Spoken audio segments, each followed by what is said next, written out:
Good morning, fellow viewers, fellow Cameroonians across the globe, Anglophones and Francophones, Southern Cameroonians, and French speaking Cameroonians. You are all welcome to this platform, the People's Platform. My name is Capo Daniel. I'm the chairman of PRAP, the People's Right Advocacy Platform. This is a platform where we put the people's interests at the forefront of whatever we do. So we are all welcome this Sunday, the 7th of September. We want to address another episode of our podcast, which is a communication from PRAP to today's happenings and yesterday's happenings. We need to be very real to talk about the recent attacks that were carried out by General Sky of the Mountain Lions from General Sagat. It's a heartbreaking surge of violence again that we have seen in the past few days in southern Cameroon. We want to address this issue and the lockdown that has been called. A top Cameroon colonel, Ayissi Michel, have been killed as a result of this fighting, and all the blame of this goes to Paul Atanganji. So we want to go deep into these recent attacks. This is not to justify violence, but to understand the chains of events that got us here and how we can still choose a different path forward. Paul Atanganji, who have outrightly rejected cessation of hostility, this is now the result in the field. We have suppressed fighting in Ground Zero for the past 2 years, and today we are seeing a surge in violence directly related to the elections that are coming up and also the beginning of a new school year. And I want to address these things head on. And for all of our fighters on the ground, those who listen to me and those who have access to them as well, we are reaching out to them, should hear this very, very clearly. But to the world, in the past 48 hours, we have seen this tragic killing of 8 Cameroon soldiers in Buea. This was a deadly IED attack that happened during a simple shift when they were going to replace new soldiers and take those who have been in the field for a long time. So, an attack that could be prevented. These are unnecessary deaths of family members that are preventable and shouldn't be happening. These deaths from both sides are all preventable. So, if there was a serious commitment for peace, and if the ongoing engagement for peace had continued, this would have never happened. And less than a day after this attack in Buea, Colonel Ayissi Michel, a top-ranking Cameroon military official, also lost his life in Victoria, Limbe, marking another painful blow to this conflict because he is a father. He's a breadwinner of his family. These are 9 people who have gone on a single day. Cameroon have lost 9 soldiers. This conflict could have been stopped for a long time. And I want to put it into context. Had it been the peaceful efforts that we brought in, which we have used to suppress fighting on Ground Zero, was embraced by the Cameroon government and not outrightly rejected by Paul Atanganji. When he was interviewed, he said that he refused cessation of hostility. These guys would be alive. So these attacks were carried out specifically by fighters who had once stepped back. General Sagat and Sky had stepped back from the battlefield for these past 3 years. General Sky, General Sagat, and all those guys in Mountain Lions, Grandpa for Bali, General, the one in Pinyin, all of them have stepped back from the battlefield. So we are seeing some of them coming back now because for the past 2 years, these soldiers have heeded our call to give peace a chance. There is no doubt about it. They have heeded our call and reduced their attacks. The fact that their latest video, when they made this video from this attack, the fact that in that video, they did not even mention the demand for independence or the demand that Cameroon should leave our territory like soldiers always do. It's a big sign that our campaign have worked and our campaign for a peaceful solution out away from military operation is working. But their demand for lockdown is very visible that we must acknowledge and also address. They were open. These are signs that these soldiers were open for political solution. That is why you see they didn't mention those things that they used to mention before. It shows that in their heart, when they heeded our call, they were open for solution. And yet, here we are. 9 Cameroon soldiers killed within 48 hours. Because the Cameroon government and figure like Paul Atanganji have consistently rejected those offer for peace and offer for cessation of hostility, claiming that he has the knife and the yams. These are the direct result of those his actions. All Ambazonian groups that we have engaged in these past 2 years, Chris Anu, Fontemniba, Ebenezer Akwanga, have all shown flexibility to negotiate, even though with disagreement. But Paul Atangaji sabotaged everything. So we must be very clear. We must say this clearly as possible. This death, whether of Cameroon soldiers or Ambazonian fighters, are all avoidable. We regret the loss of life. These are fathers, these are sons, these are children, these are husbands. And the tragic is that we were at the verge of a negotiated step forward. Pope Francis was involved. The religious leaders had made efforts. The Cameroon head of state, the prime minister were all engaged. But people like Atanganji keep on rejecting, keep on sabotaging and look for reasons to prolong things. And 2 years now, there we are. Only to have all this effort sabotaged. Cameroon to know that right now, no diaspora is involved in coordinating or motivating these fighters. No activist is highly engaged in mobilizing our soldiers because of our efforts so far. If these fighting are going on, these casualties are being sustained by the Cameroon military, they should imagine when people will come up that they will never see, motivating and coordinating in the back. It will be worse than what had ever been. So let us send this message out loud and clear. The only way forward is a negotiated settlement between both parties of the war.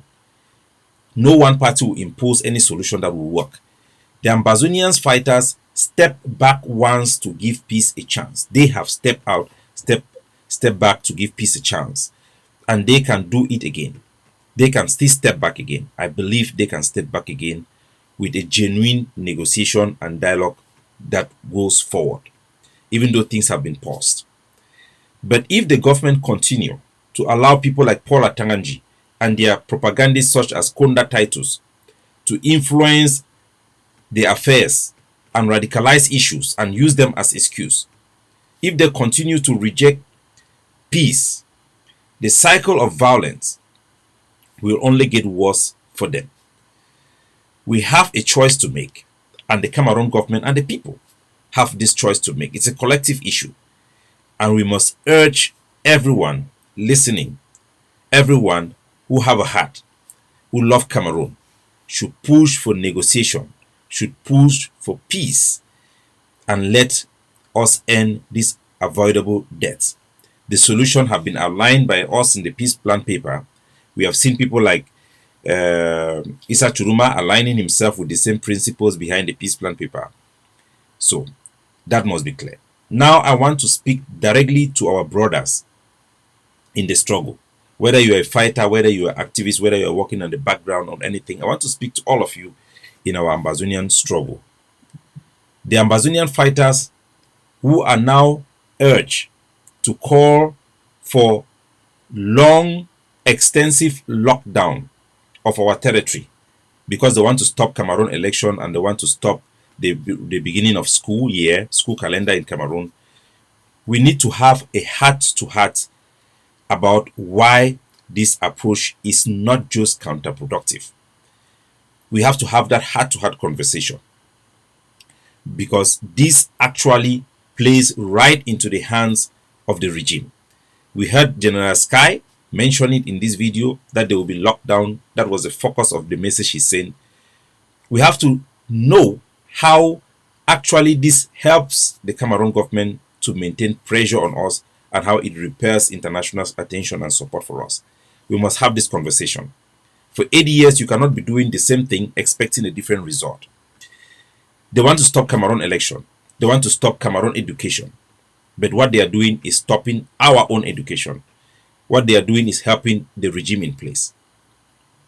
Over the past weeks, there have been increasing call for lockdown. And our people are going to stay home for the most part because it's a natural instinct during this crisis issue when the war is going on.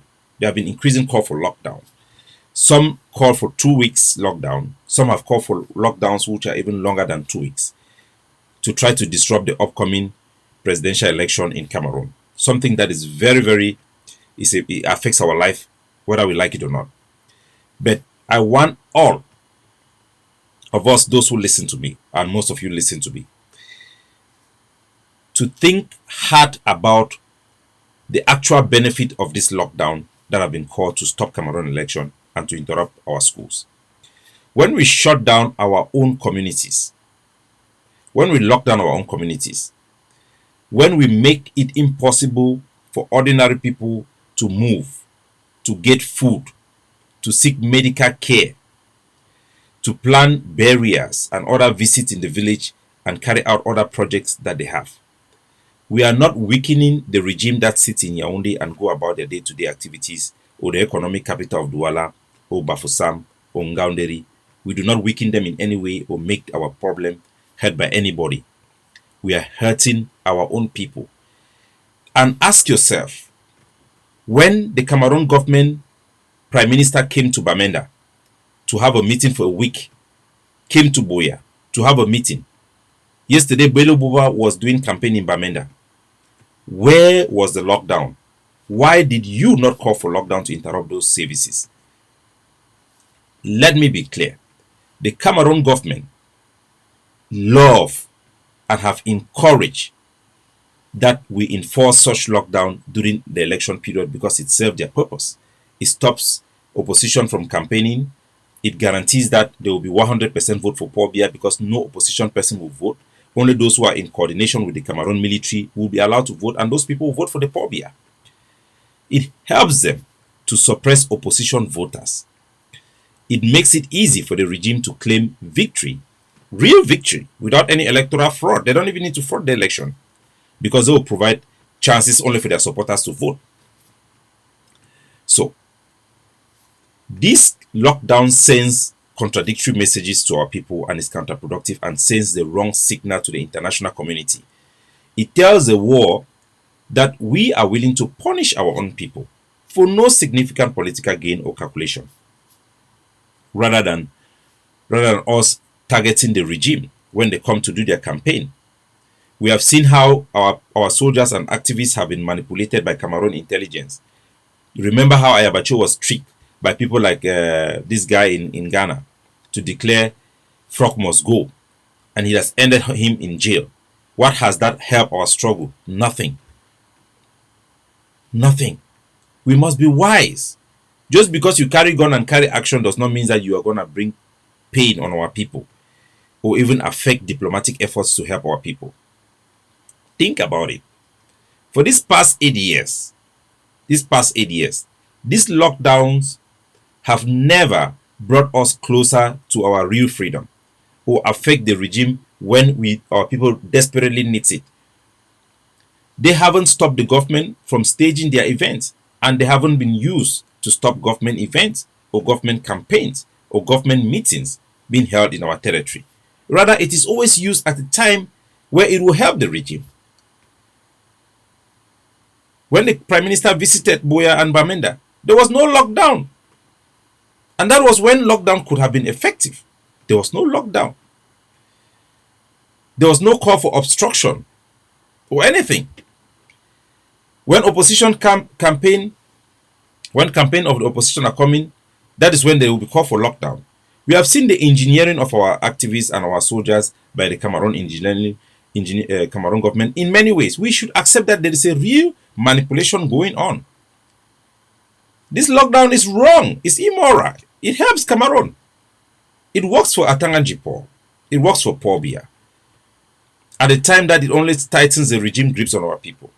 Remember that the regime, it gets worse because now only people who are close to Atanganjipo and those who can manipulate the system are now having chance. All the SDF and people that were people of reason that could hold the government accountable have all been eradicated from the system. And now the next generation of parliamentarian mayors who are going to emerge will be handpicked by Atanganjipo because of these actions.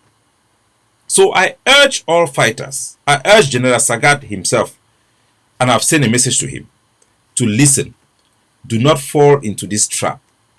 Do not let anyone convince you that lockdown our own people during this period of election or school resumption is a path for liberation and will give us freedom or anything, or even put pressure on the regime. On the contrary, it will do the opposite.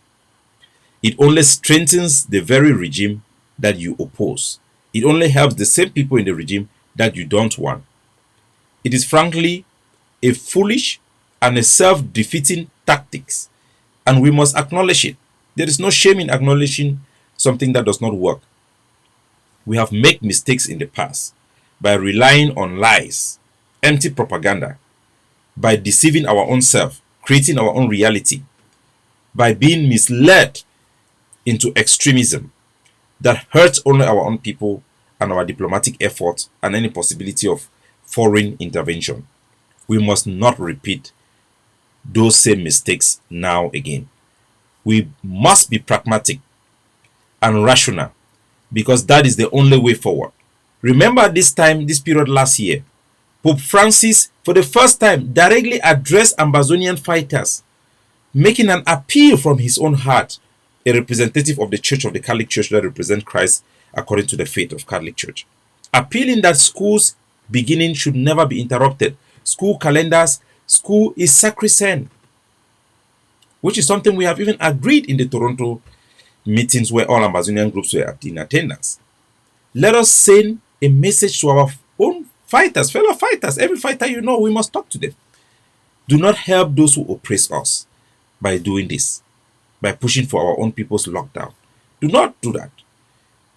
Do not. Let's stand for peace and negotiation. Change your message on the ground. Put the pressure on the regime.